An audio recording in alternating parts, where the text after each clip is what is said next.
My name is Log1X, and for the past year, I've been making money by repetitively killing this fat kraken. I've been documenting the experiences of learning this boss fight and the insanity behind killing it for more than 1,000 times. In the middle of it, I discovered a community of fanatics known as the Kuudra bourgeoisie, and today, I want to share my experiences of climbing the ranks of this bourgeoisie, where I learned techniques unseen by the public. I'm gonna show you the struggles that I went through, the funny moments I had with friends, the dark side of the bourgeoisie, and how I played alongside my goats.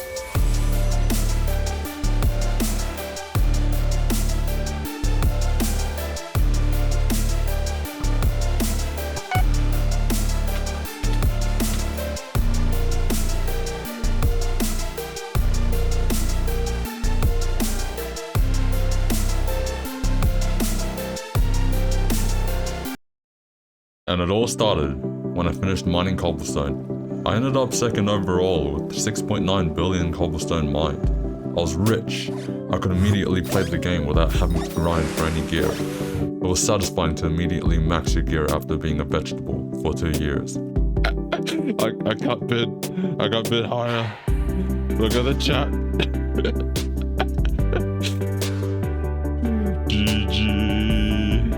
While embracing the power of capitalism to its fullest, I did all the mid-game grinds. Fishing, mining, dungeons, and slayers. Until one day... God damn it. Oh, hey there. Log, you're coming with me. Okay, screw on board. One eternity later. Yo, Uzi, this isn't what I had in mind, man. Infernal Kuudra. I had a huge requirement of 12,000 reputation on any faction, and my ass had none of that. I haven't even touched the Crimson Isle factions ever since they're released. Even if we took the fastest way to get that reputation, it would take at least 3 weeks to grind it all. Although, I heard the sweats who grinded Kuudra were earning rates beyond my mid-game comprehension. Here I was sitting in my chair thinking that 30 million coins an hour was high, but then I heard that 100 million an hour was on the low end of its rates. It was at this moment that I decided that this would be my new lucrative investment. I'm getting a weird sense of deja vu. In the Crimson Isle, there are 2 factions, the Barbarians and the Mages. The Barbarians are a bunch of wholesome hoglins led by a deadbeat leader. Meanwhile, the Mages are a bunch of supremacist purple nerds led by a queen, but directed by the dean. Now, it doesn't really matter who you join. What matters is they both hate each other and they want to steal each other's sulfur. I'm more of a barbarian gang guy because I respect this guy's dream of owning a potato farm. But the reason why each faction needs so much sulfur is because it's a lifeline for both factions. The mages need sulfur so that they can use it to cast magic, meanwhile the pigs use it to elevate themselves to a higher life form. I mean, look at this guy, he's a pig now because he didn't ingest any sulfur. Now if I give him sulfur, he's just gonna turn back into a nerd. Tensions would rise between these 2 factions as they realized their sulfur is being siphoned from them. But little did they know that there was actually a third party stealing sulfur from them. And that's where we come to the story. You see, the 2 factions aren't actually stealing sulfur from each other, they're just trying to defend their own stash of sulfur while this giant lava kraken decides to take all of it for themselves. And that's why we take on ourselves the task of slaying Kuudra. I gotta emphasize, it definitely wasn't for the 100 million coin per hour money making method or stuff like that. It was for honor, for reputation. After following the faction's questline, we find ourselves in the Kuudra's Hollow, completing the basic tier. Here we can observe Ellie's fishing 500 skill for the first time because she somehow fishes Kuudra up like a sea creature. As the encounter starts, Ellie claims to have dropped supplies and we need to bring them to the middle. However, as we attempt to do this, tentacles have spawned everywhere, making them harder to pick up. If that wasn't enough, it would start raining mobs as tentacles would throw them out from the lava. As the encounter goes on, the waves suddenly get more difficult. New mobs like the blights can become immune when they're red. The knockers can knock you away, literally. And the blazes that come out of Kuudra may not seem like a threat, but they can ramp up their damage to one-shot you. If we take too long, eventually nuclear level threats like the dropship or the Omega Maga can appear to wipe out the entire team. First time around this encounter, I had no idea what I was doing. Except I don't have footage of myself doing runs at this time, so it's a pretty accurate representation of what I was doing at the time. I ran around killing things, while my teammates who knew what they were doing were gathering supplies and bringing it to mid. While I was still killing things, my teammates kept building the ballista tentacle, even after multiple tentacle smacks. Even if I was just killing things, my teammates gathered fuel cells to load the ballista and finished Kuudra off once and for all. So yeah, that's pretty much how my first basic Kuudra run went. I was kind of bad back then because I had no idea what I was doing, but I was trying to have fun. Okay. However, if I wanted to make money, I'd have to go all the way to Infernal Kuudra, and that requires 12,000 reputation. If I wanted to get that reputation, I'd have to start doing dailies. This is the Barbarian Town Hall, and inside is the Barbarian Town Board. This is where you can accept daily quests so you can get reputation and potentially some combat XP. You can only do up to 5 per day, but there are 6 types of daily tasks that you can do. Starting off with the dojo quest, where we complete a dojo task to a certain degree. These were kind of boring, especially since I had earned my black belt a while ago. Next up we have the fetch quest, which requires you to bring a certain material back to the town board. These were quite brief, as I usually had the materials from just randomly killing mobs in the Crimson Isle. Next up we have the rescue quest, where we infiltrate the other faction to return a hostage. These at first were pretty hard and exciting, but it gets old over time too, as it becomes the same monotonous task. Next up we have the boss quest, where we are required to kill a certain tier of Kuudra. You guys know the drill, I basically get carried each time. Next up is the fishing quest, which is probably the most mind-numbing task known to man because you only need to trophy fish for these. And finally, the most entertaining quest of them all, the mini-boss quest. Nah, I'm kidding, it's not that entertaining. In the Crimson Isle, there are 5 mini-bosses which you can murder. The first boss on the list is Blade Soul, which ironically kills you with anything but a blade. Next up we have the Mage Outlaw, whose specialty is just to reflect all the damage you deal to it back to yourself. Next up we have the Barbarian Duke, who is very cheesable because you can just spam your hype under the floorboard. Oh, he went through. In its grand cave under the entire volcano, we have the Magma Cube, who is pretty much just a damage sponge for bows. And finally, you have one of the most annoying mini-bosses in gaming history, Ashfang, because you're required to kill her minions to spawn burning souls so that you can whack it to her and then deal 2 million damage. For every minion you don't kill, she heals 1 million damage.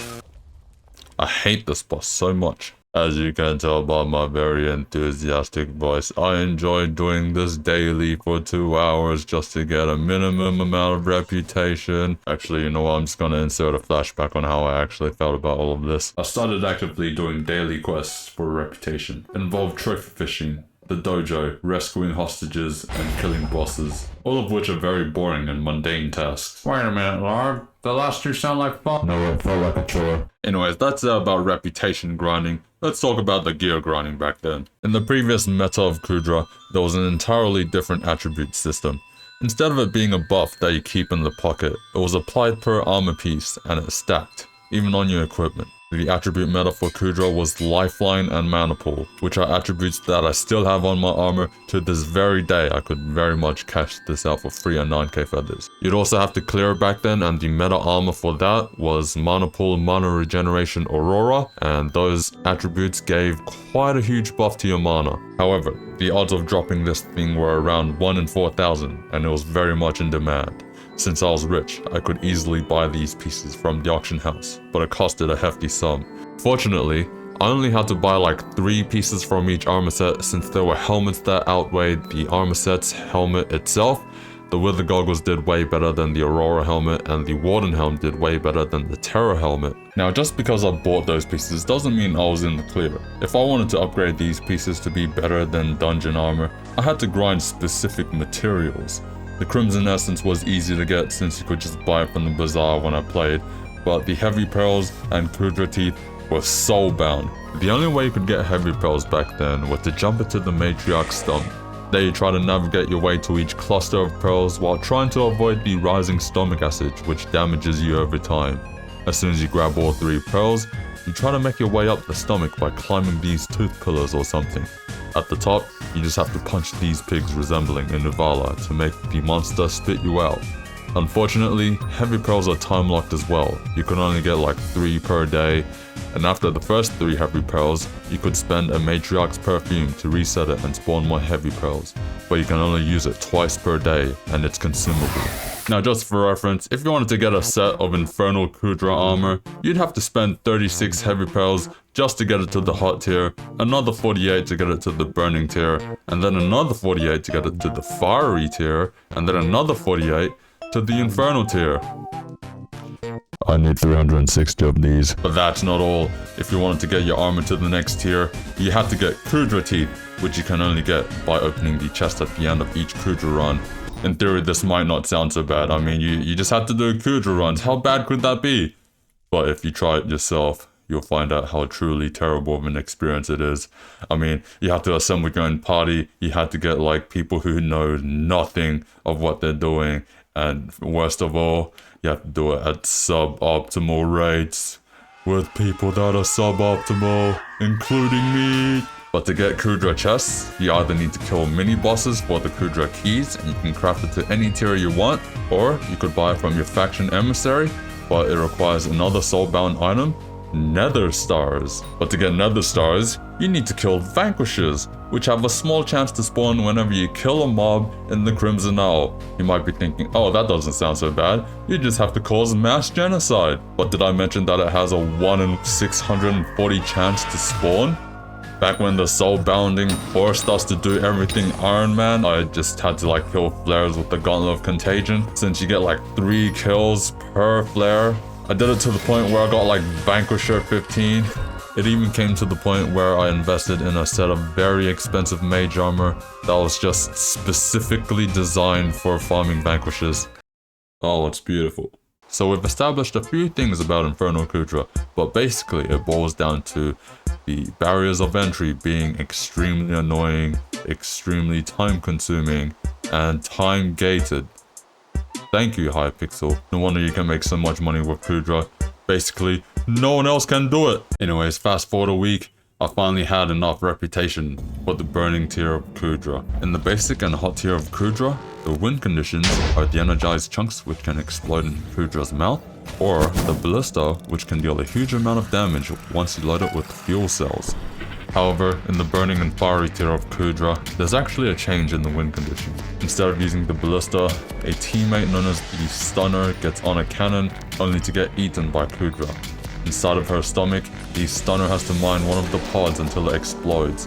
Meanwhile, the rest of the team stands at a location right next to Kuudra, shooting their terminators at it. A clarification I'd like to make here is that it's not based on the amount of damage you deal to Kuudra, it's based on the amount of hits you deal to Kuudra. This means an item like Toxic Arrow Poison can actually enhance your Terminator, dealing double the amount of hits towards Kuudra. How is this possible? I have no idea. How did we discover this? I have no idea besides a lead from Powerliner's video. Have you tried just, you know, shooting him with something else? Come on now, there's no way that'll work. Oh my god, it works. W Powerliner. I missed that guy. Anyways, it was around this time that I actually decided to learn how to play Kuudra properly. And I'm not the type of guy to actually look up guides on YouTube. I just like playing the game and figuring things out for myself. However, for the first time and forever I can say this. The YouTube guides for Kuudra were not it. So I looked up for a guide on YouTube only to find out that most of them were terrible. These two are an exception. I ended up at the Kuudra Gang Discord, which is the motherlode of Kuudra strats. Except there's one problem.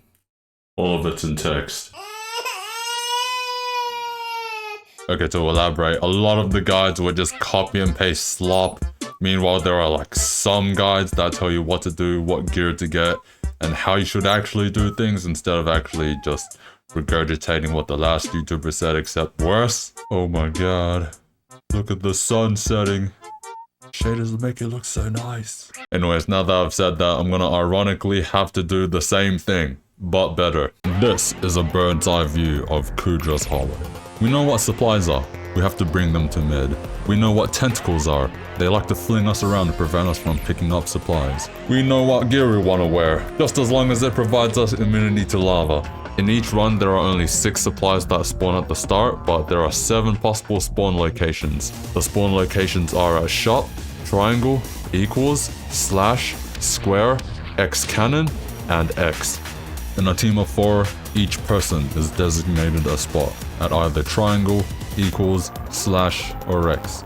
These spots are known as pre's, since they are the spots we try to pick up supplies at before the tentacle spawns and make picking them up harder. Do not get me started on the mythical square pre. The reason why you don't pre-square is because the supply spawns right next to a safe spot where you can stand and be guaranteed to pick up the supply without having any tentacles interrupt you. The same thing could be said for shop because it spawns a little bit further away, but you can still drag it to this safe spot here.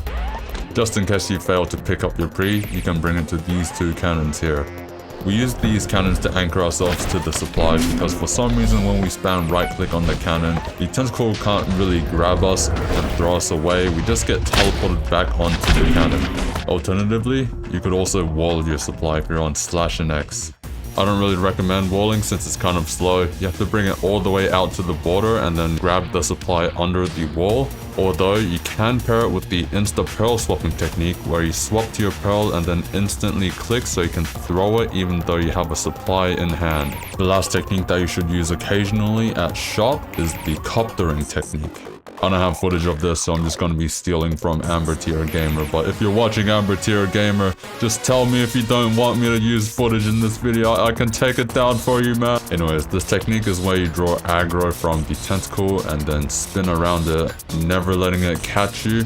We only do this in cases where we can't grab the supply ourselves, and there's also like a second guy grabbing the supply while you draw aggro. I'm sorry, Izzy, I couldn't find any footage of me saying Aussie, Aussie, Aussie, Aussie. Psych! Aussie, Aussie, Aussie, Aussie, Aussie. Don't mind that, that was just a callback to an inside joke I had with the Uzi perm. If you understood any of that, you probably played Kuudra before, but if you understood none of that, same here, I used to like understand none of that because, oh my god, all the information I absorbed from those Kuudra videos just went through my ear and then out the other. This is actually how I played Kuudra back then. I don't really talk while I'm playing Kuudra, so here's a professional voiceover by me, Log1x Meister.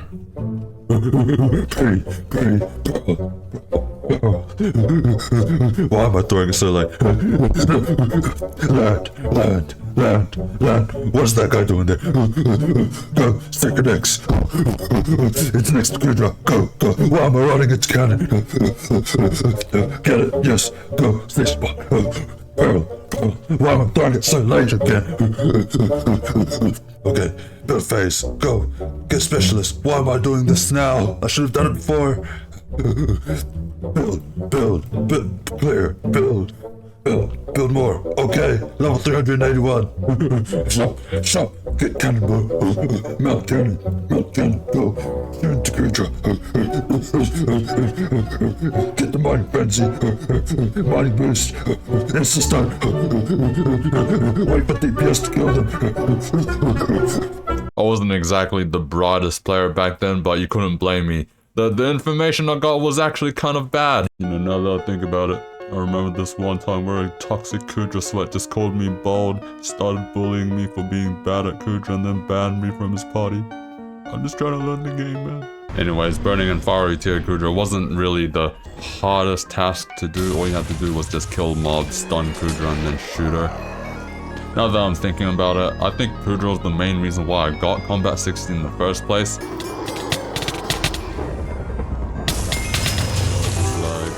Oh my god. Combat 60! For a while I mained burning and fiery tier Kuudra, but I didn't forget to do my daily reputation grinds and make my way to Infernal Kuudra. It was a lot of missions, a lot of bosses slain, and a lot of takoyaki from all the krakens I decided to crack. But I finally made it to Infernal Kuudra. But then I discovered something that most people wouldn't. How do you expect me to join if I don't even have any runs?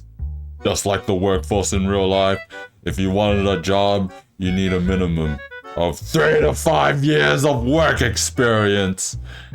And I can't get any Kuudra runs because I don't have 1,000 of them yet. You know, it's at this point that most people would just give up. I mean, what else are they supposed to do? Make their own parties instead of pursuing financial stability by going into other parties? Because that's exactly what I did. Since I had no runs, no one was willing to take me into their party, so I had to make my own.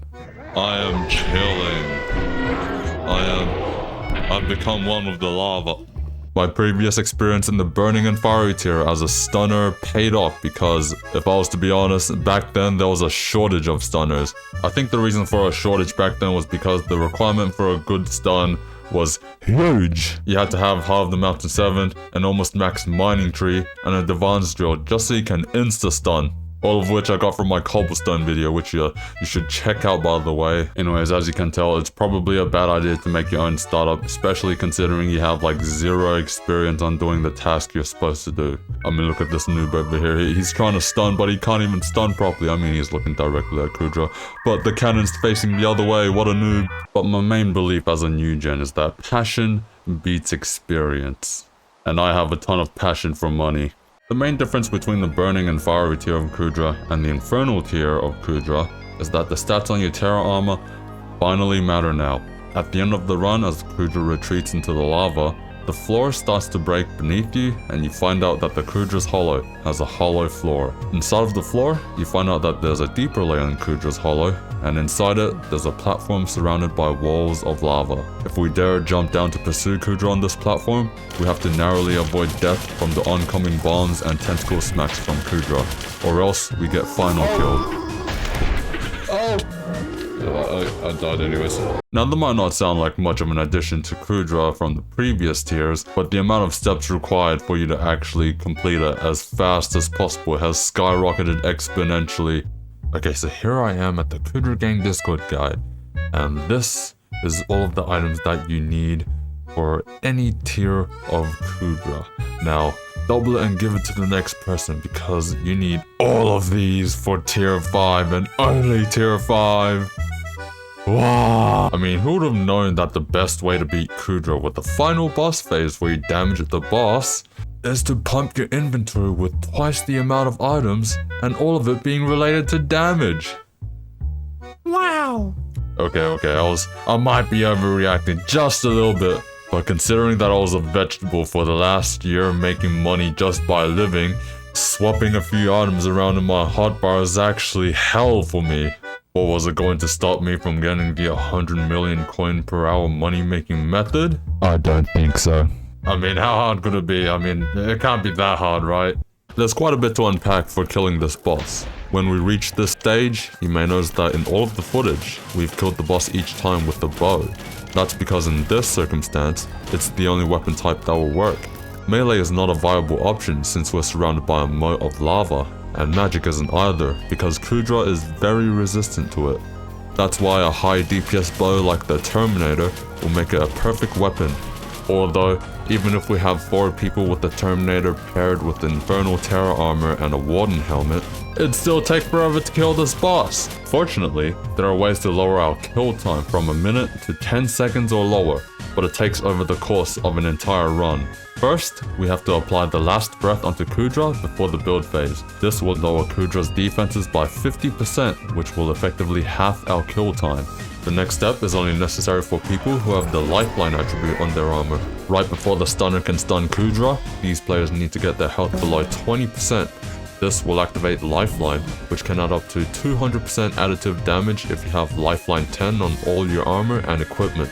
To do so, players can use items that consume health, such as the Staff of the Volcano or the Wand of Strength. Make sure you stay below the lifeline threshold. You have to wear something like a lava shell necklace, which reduces your health regen or mending to 0. Right after we stun Kuudra and get through the hits phase, the stunner has to hit skip, and for those of you who don't know what that is, I'll explain it later. Right after skip, Kuudra will shoot up into the sky, and that's when we get a 5-second window to fully buff ourselves before we teleport into the final boss phase. Back in the day, people would apply the simple yet powerful Reaper Rag combo. The Ragnarok would give us a buff of 1.5 times the amount of strength on the weapon itself, and the Reaper armor, which used to work, provided an extra 100 base damage and 100 strength. During the boss fight, you also use your endstone sword to drain your mana for the strong mana enchant, which grants you extra strength for all the mana consumed around you. Now, for those of you who are curious, the skip we're referring to is a cutscene skip that happens right before the final fight.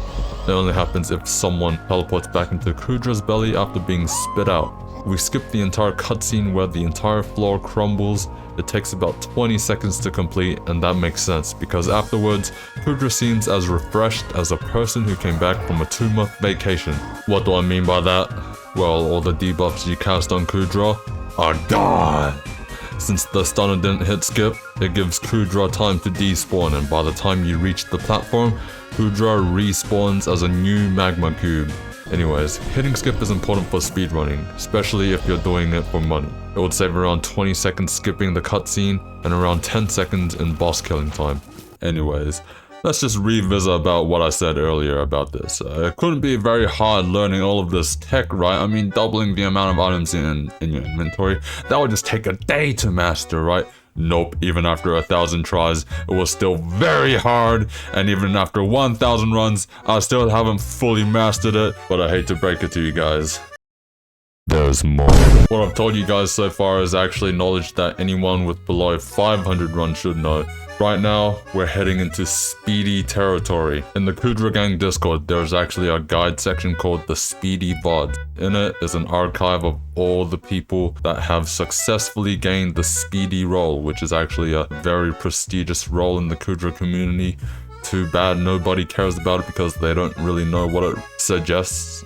However, if you haven't been in the Skyblock community for long enough, you should know that a majority of these people are cheaters. You know, a lot of the people that were actually skilled at this game decided that they plateaued enough and it was time to ascend to the next level by installing hack clients. Anyways, the cheaters are not what's important right now. It's the strats that they have inside of it. Alrighty guys, I'm gonna be attempting a live commentary of Future 77's speedy run, and I already have like one comment. How the hell did he do it on Lunar Client? Ow! Anyways, let's get started onto the run. Alright, so as you can see, he's going to his storage. He grabbed some Twilight Arrow Poison because it buffs your damage by 10% or 1.1 times multiplicatively. Okay, Future, you don't have to flex your tentacle dice, man. We know you're rich already. Okay, so he's starting on Slash. And he grabs his supply almost immediately. Oh my god, it spawned right on him. And he throws his pearl perfectly on time. Look at him, he's gonna land perfectly and bam, he's on square already. Oh my god, he looked at chat to find out which pre was missing. And then he throws the pearl perfectly. He nailed the landing and then, oh my god, he's LBing Kuudra with speed and precision. What is going on? He swapped like... What item did he swap in his inventory? Okay, he knows that he doesn't need the rod anymore, so he swaps it out for his Wand of Strength. Okay, my 1k mind can't keep up. Okay, so he got the Specialist route, and then clicked confirm in like a flash, and then he got the Ballista mechanic like once, and then he instantly starts building, and he's switching to his Fire Veil and then going back to his Hyperion so he can like clear the ads properly. What? Okay, the Fire Veil one. I didn't even know that was an item. That wasn't even a guide. And then he goes to the cannon at 98%. Okay, he swaps around a lot of... Why is he shooting Kuudra there? What? Okay, he instantly teleports to the pod and then stuns immediately, and then oh my god, as soon as he got spit out, he landed immediately. Did he just one-shot Kuudra? So yeah, the people that have the speedy roll are kind of cracked at Kuudra, and by kinda I mean they're like the goats of all time. Like what? Okay, so I've calmed down quite a bit, but there's actually a lot to learn from that speedy VOD. The first strat I'd like to adopt is the double pearl technique, where you just throw a pearl to where your supply should land, and then another pearl to where the other supply you should grab is. Another strat I'd like to adopt here is that he uses the Fire Veil one to clear. It's kind of genius because you don't really have to like spend that much mana to clear the ads, and you can stay relatively healthy with your Hyperion's Wither Shield. As you can see here, he also like alternates between his Fire Veil one and Hyperion so that he gets the extra intelligence from the Hyperion. It's kinda genius. Okay, another thing I could learn from here is how fast he stuns. I mean, look at him. He just teleports down immediately and then stuns Kuudra with Picard Bliss. If you guys want to know how fast he hits skip, you don't even see him going outside of Kuudra's mouth. That's how fast he's skipping. Another thing I'd like to learn is how the hell did he one-shot Kuudra like that? What? If you guys want to know how bad I was compared to that guy, here is like a previous analysis of my best Kuudra run after 1,000 runs. Here we are at the start of the run. I teleport straight to my pre, and as soon as I'm down there, I sort my inventory so that I could get a smooth transition. Now, as soon as the run starts, I open the shop and get the specialist route, a classic textbook move. Now here I spam my rod. Probably shouldn't do that, but I did it because I'm bored.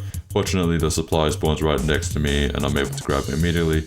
Unfortunately, I get one ticked, but I was able to pull an Una reversal, so it didn't matter. I never fail. I failed my insta-pearl here, so I did a little walk of shame.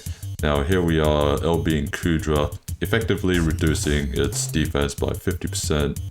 Now here I made a mistake of trying to upgrade my Ballista Mechanic perk when I had 0 tokens. After I realized this, I went to clear immediately, but another mistake I made was checking the wardrobe for what clothes I had on, instead of looking at my character. Anyways, I went to clearing mode. We got enough tokens to upgrade the perk twice after this. You can see as I open shop, I got 2 levels. And now after that, as we enter build phase, I grab my Fire Veil wand to deal damage to enemies around me while I build. Now, another mistake I made here was that I spammed my hype too early, so my HP was effectively full. And another mistake I made here was that I stayed way too long because I didn't pay attention to the progress on the scoreboard next to Protect Ellie. I should have left as soon as I saw it was 98%, but instead I stayed trying to clear the ads, and now stun is a little bit slow because I didn't mount the cannon as soon as it was up. You can see me swapping my gear here and then a staff of the volcano because my HP wasn't low enough. As I enter the mouth, you can see me aiming the drill right at the pod, and then I warp up to this platform right here, and then I use my tactical insertion. Unfortunately, this causes me to skip a little bit late because of the 2-second delay, but it allowed me to have time to switch around my drag axe and my endstone sword so that I can gain extra strength in the DPS phase. I forgot to Reaper swap right here, so we may have lost a little bit of damage, but it doesn't matter. It would have saved only a nanosecond. Shot the chunks around there, did a little bit of throwing, but we effectively achieved the 127 run. So yeah, even after 1,000 runs, the only strat I could adopt from that speedy bod was the Fire Veil one during build. Not to mention there are like some strats where you have to permanently wear your lava shell necklace. That is actually so dangerous that you have a chance of dying each run. So the people at the top are playing so risky yet so consistently that I couldn't help but admire them. I wanted to reach their level, not just for money, but for glory. But unfortunately, I have a few setbacks. I mean, if you have a look at my ping, I just have the greatest ping of all time, you know? On Lunar clients, definitely not lying. It's not ping spoofing at all. Alright guys, I'm gonna show you how good my ping is, alright? Just look at how long it takes for me to hype when I press right click. Now, that might not seem like a long time. In fact, it's almost instant. It's only 1/3 of a second.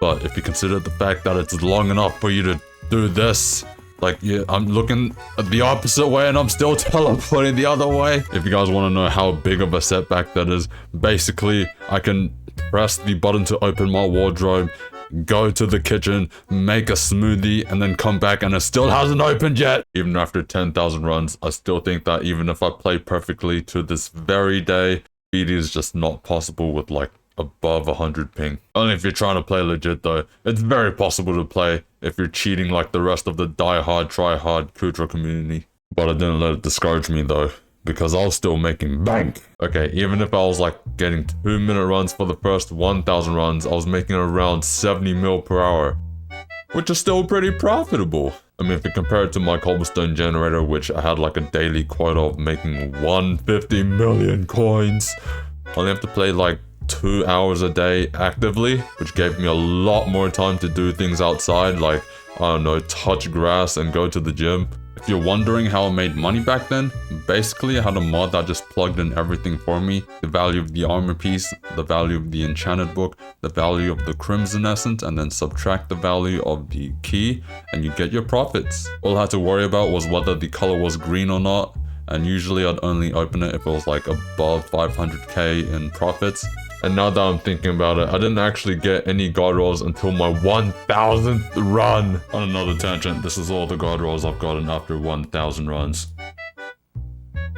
I was extremely unlucky. Anyways, now that I've told you everything that you need to know about being a master of Kuudra, it's time to tell you my noob stories. This is gonna be like showing you guys a picture book of my childhood. I'm not looking forward to it. Alrighty guys, this is a clip of my first Infernal Kuudra run, and I had no idea what I was doing. I was underprepared. I was getting carried by my guildmates. I arrived at Kuudra really late. I was supposed to be shooting my Terminator at Kuudra, and I hype into it like a fool. I didn't do anything. Oh man, I'm starting to realize how much my guildmates carried me back then. I knew nothing about this game. I was focusing more on surviving. I didn't even start shooting Kuudra. I guess I was trying to avoid the TNT because it looked like it covered the entire platform from the tentacles. But, oh man. This is some embarrassing stuff. Okay, I'm now shooting Kuudra consistently. I'm finally helping my teammates. I'm doing something. I'm hyping here for some reason, as if that would help. Okay, actually, not good. Hey, Could be worse. level 387. Shout out to Plumber Joys for giving a free carry to a man in need. They deserve some respect for helping me when I was just a shitter. Alrighty, so this is like a month later, or maybe half a month later, when I got better at the game. I finally got my first sub 2 PB, and I was still a shitter. As you can see in my inventory, I finally have all of the stuff I need for Infernal Kuudra. It's just that my application of everything is still in the workshop. I failed try here because I was trying to organize my inventory and didn't have my rod out. Now, since I failed my pre, I just brought the supply over to the cannon, and since Kuudra's there, I just get it for free. Now, I'm just waiting here, trying to pearl. I don't even, like, look up into the sky to sky pearl. I just insta-pearl to mid, just hoping I don't get whacked by a tentacle. Anyway, something you may notice here is that while I'm clearing, I'm trying to get all of my stuff. I just open my skyblock menu instead of directly going into the command. I'm trying to split my tap here to like 16 because for some reason I wanted to save like, I don't know, 20k per run on tap. I had a lot of bad habits back then. At least I knew how to clear during build, so I could build very easily. The reason why I should always clear during build is because sometimes mobs can destroy areas where you've already built. Anyways, in this next section, you can see me teleporting all the way up to the roof for some reason, and then to Kuudra. Another bad habit I had back then was I was trying to organize my inventory before I just shoot Kuudra. And I'm starting to realize why I had 16 tap now. You could just get terror stacks immediately like that. What? Anyways, there was like a point in time where I didn't know how the Ragnarok works, and all I did was just right click and then switch back to my Terminator immediately, thinking I would get the full strength buff. Nope. I was supposed to hold it for 3 seconds.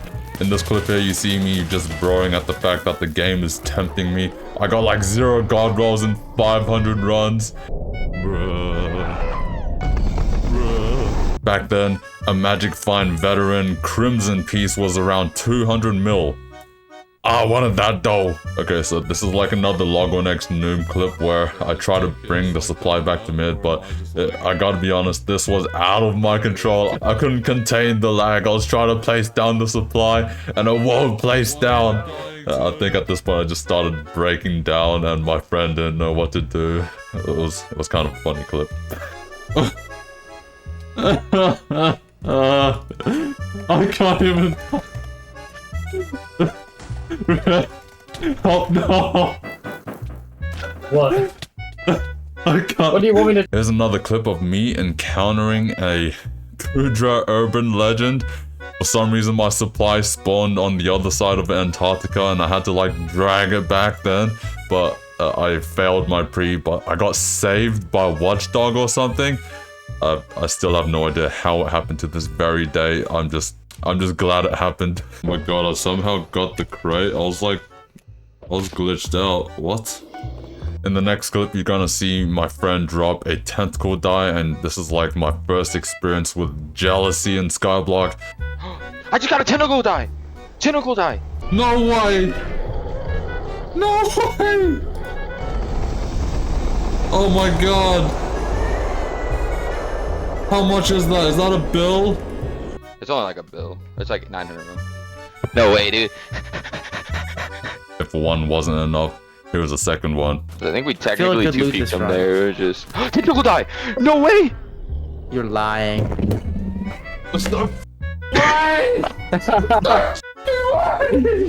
Oh my god! No way! Number 2! I'm so done. In this next clip here, I'm just trying to stun. You can ignore how chopped I am at stunning, but I got on the cannon. I'm aiming directly at Kuudra. I try to swap to my lava shell necklace. Bam! I'm gone. I'm dead. What even happened here? Now this part is like a follow-up of the previous moment. I was trying to stun again, but then the blights are just bullying me. I successfully swapped to my lava shell necklace, but... Oh!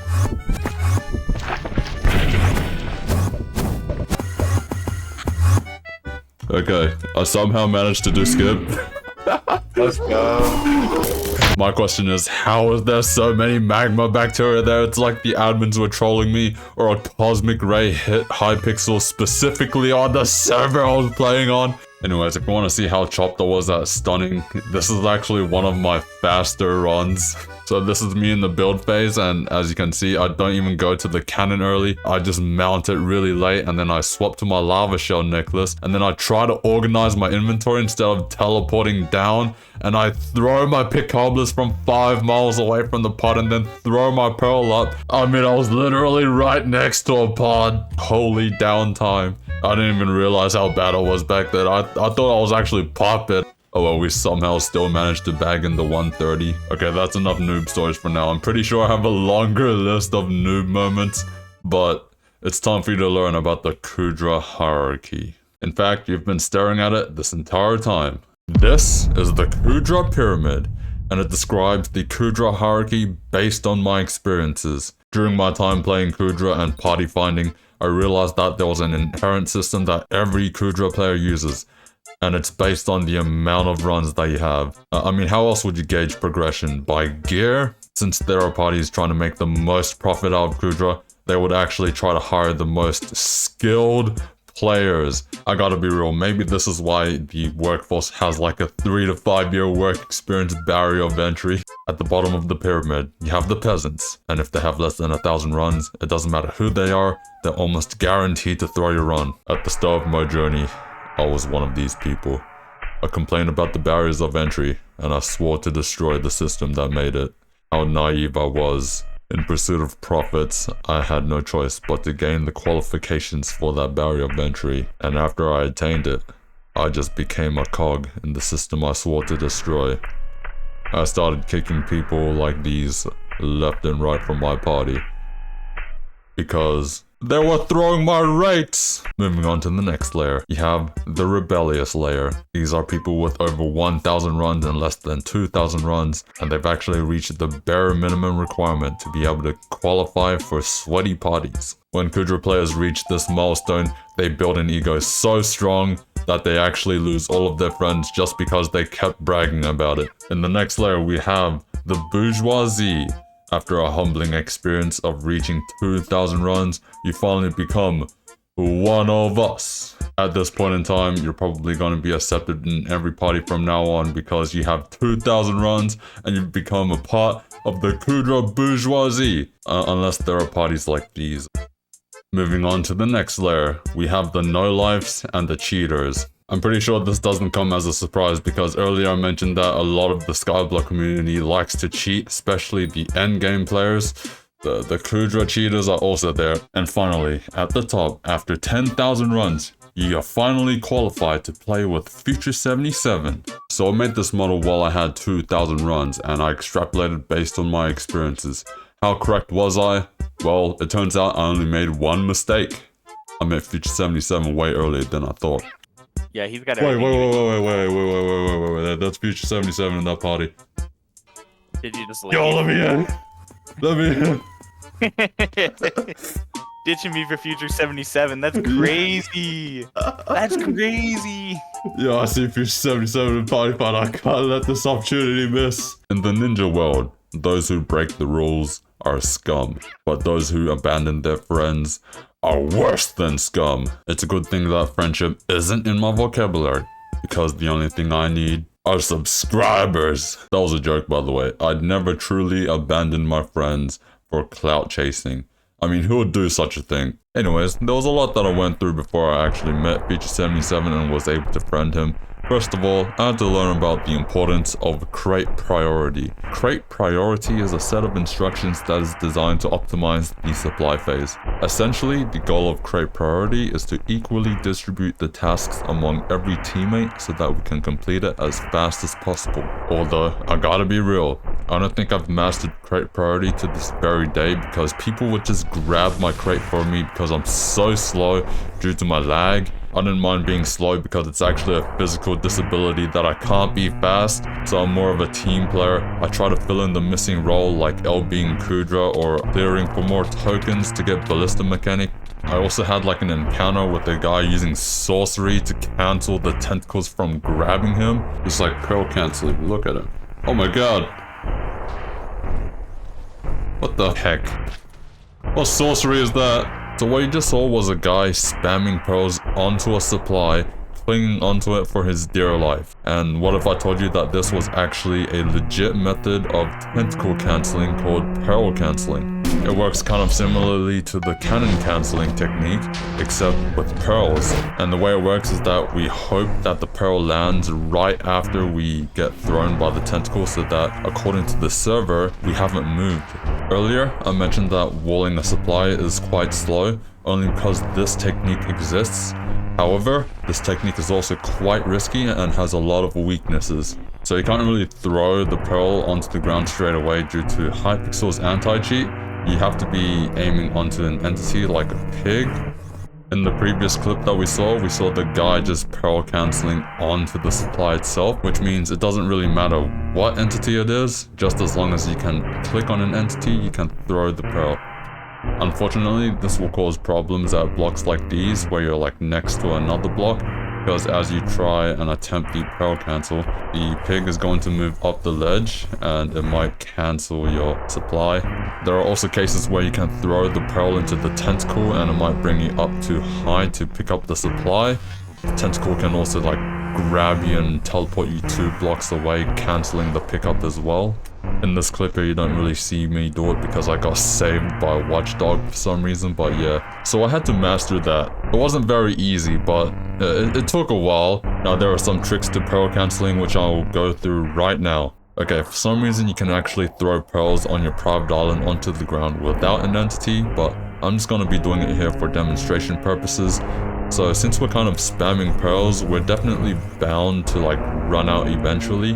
The best way for you to get pearls back is to use the grab from sack command, and you can just do GFS ender pearl 16 and you'll get like 16 pearls.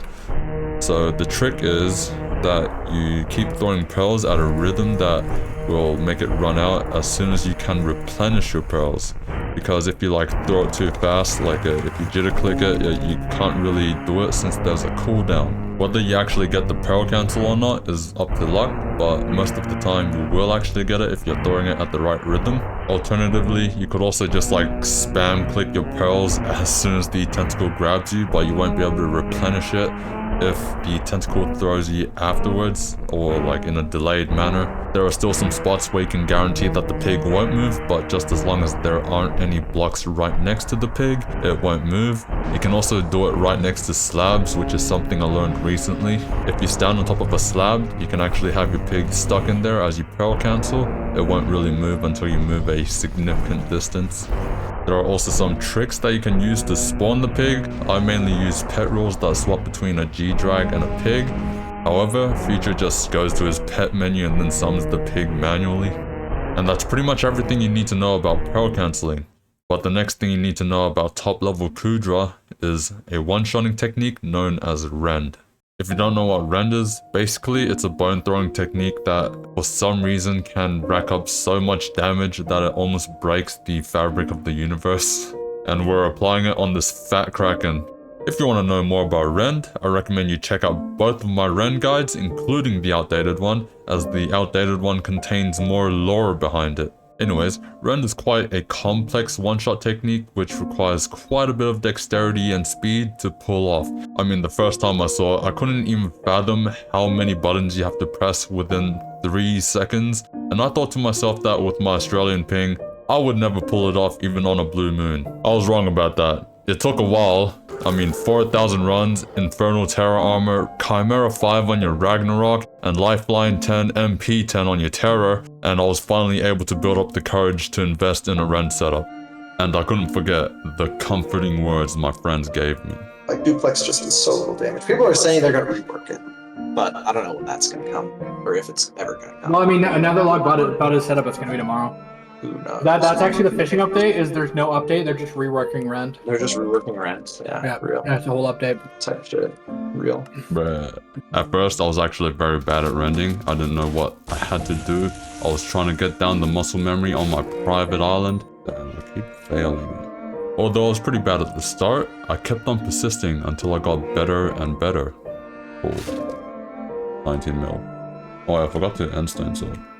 Slowly but surely, I was actually getting it. Then... up. When I thought I had enough practice on my island, I decided that it was time that I applied it under pressure. You see, the difference between doing it live and practicing on your island is that there's actually no pressure on your island, and the first time I did it, I fumbled really hard. And something that you need to know about Rend is that it's actually an extremely high-risk strat that involves jumping in the lava while you're low on HP. Since I fumbled for the first time, this was like my first 2-minute run in a while. Now it didn't really matter how many runs I had, all of my muscle memory was put onto duplex. I couldn't do Rend like straight away, but after many runs of trying to practice Rend and landing at least a single successful pull, I finally managed it.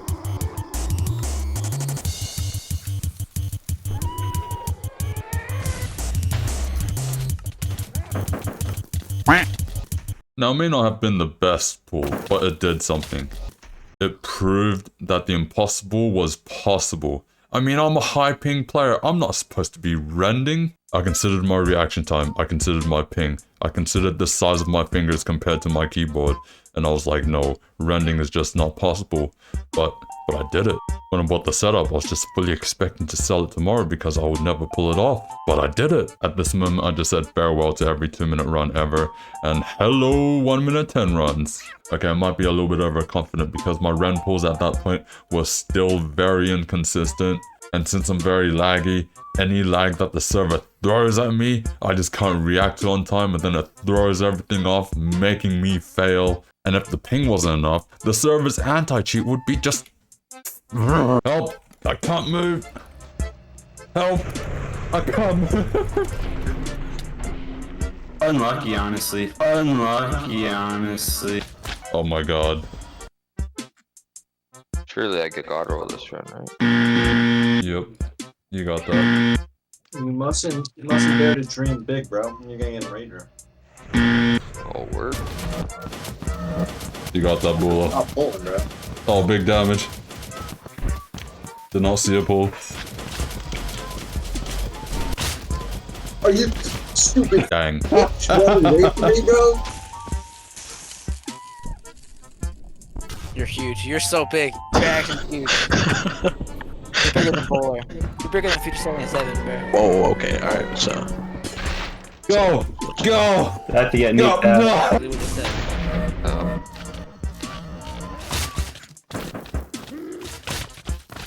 Where did my bone go? For a while I couldn't actually get the hang of rending because of server-wide lag combined with my ping.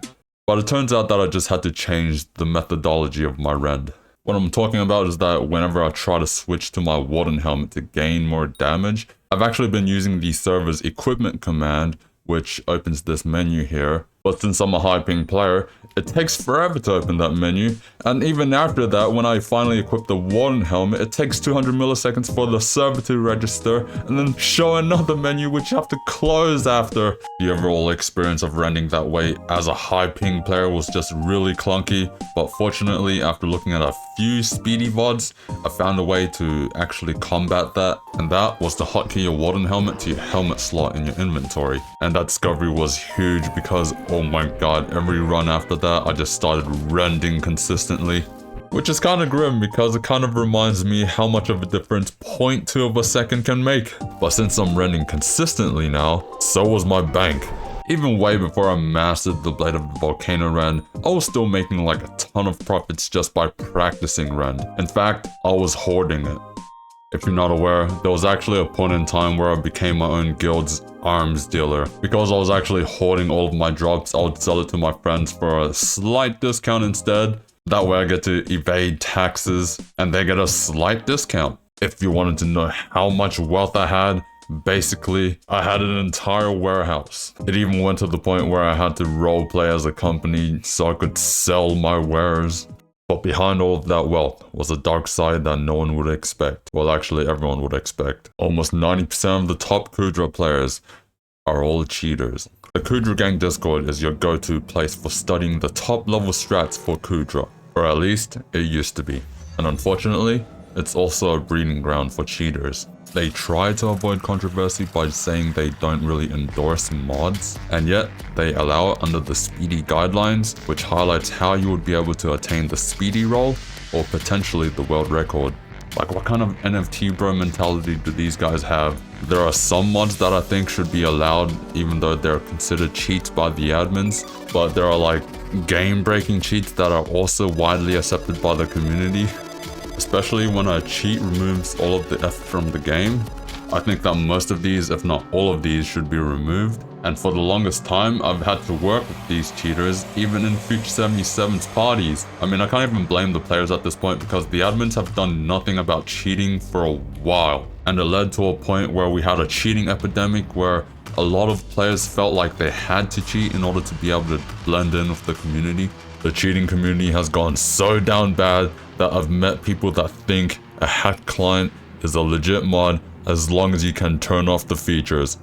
And it was all for the sake of faster runs. Yeah, I can't lie, I don't mind collaborating with cheaters for faster runs. I mean, I get more of the profits as well, but it's still an unfair advantage, and most people would get turned off by the fact that a lot of our achievements are meaningless now because we have like a ton of fake gamers. The only reason why I could collaborate with these cheaters was because my skill level got to a point where I could be comparable to a guy with cheats. But if you think about it, if I'm trying to go for the world record and I'm recommended to install hacks to get it, I think I'd rather play a different game. I mean, it's pretty much like the bodybuilding world where you're forced to get steroids or else your muscles aren't big enough to flex. Anyways, my negativity is all in the past now because recently there's been a huge ban wave of cheaters left and right, and that's why I'm finally speaking about it now. Most of the clips that you've seen are clips of people that have already been banned or pretty much just public information because they decided to just post it on their YouTube channel. Besides cheaters, there's also the inevitable burnout that every Kuudra player can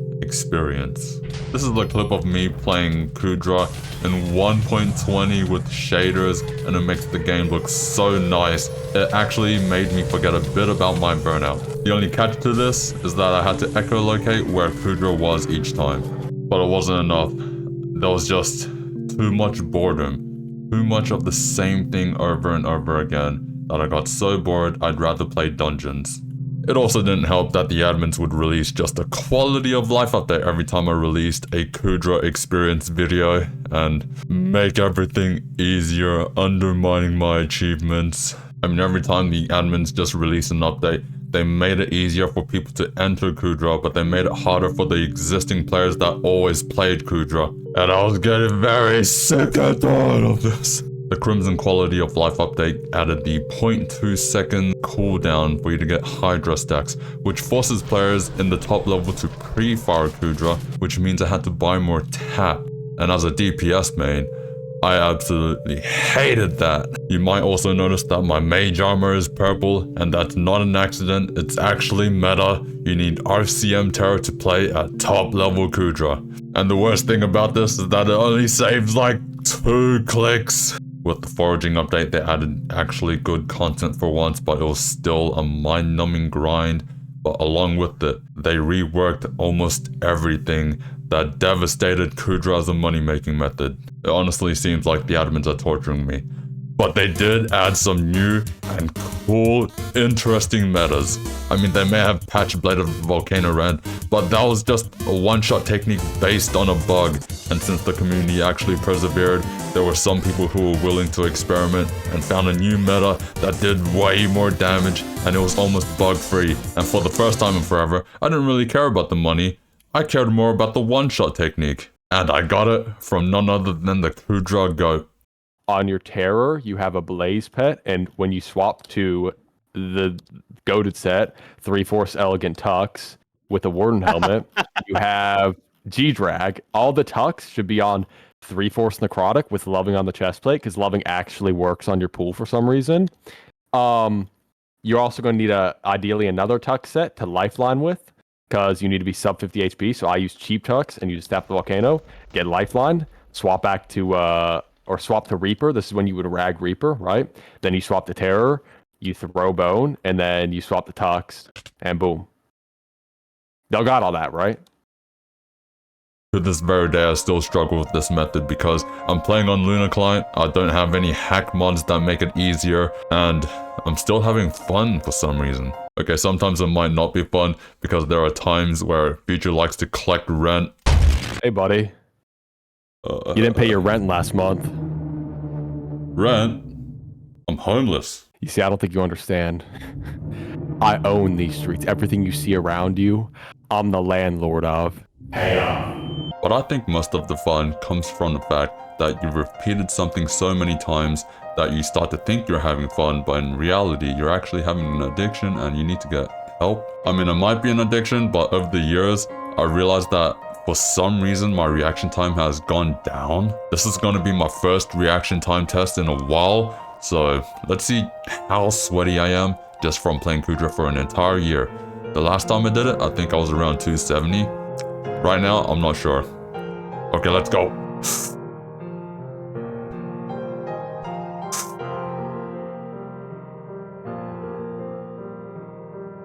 So yeah, I think I was like way below average in reaction time to way above average after doing Kuudra for an entire year. So what did I learn after an entire year of playing Kuudra, doing the same thing over and over again, non-stop for money? Well, I learned that with repetition cultivates a level of mastery that no one would ever expect. I mean, was it an entire waste of a year? Definitely, but did I have fun? Probably not. Should I get more subscribers? Yes, subscribe to the channel. I'm really bad at vending, so take this sunrise as a symbolic meaning of a new journey that I'm about to begin after completing the 10,000 Kuudra experience.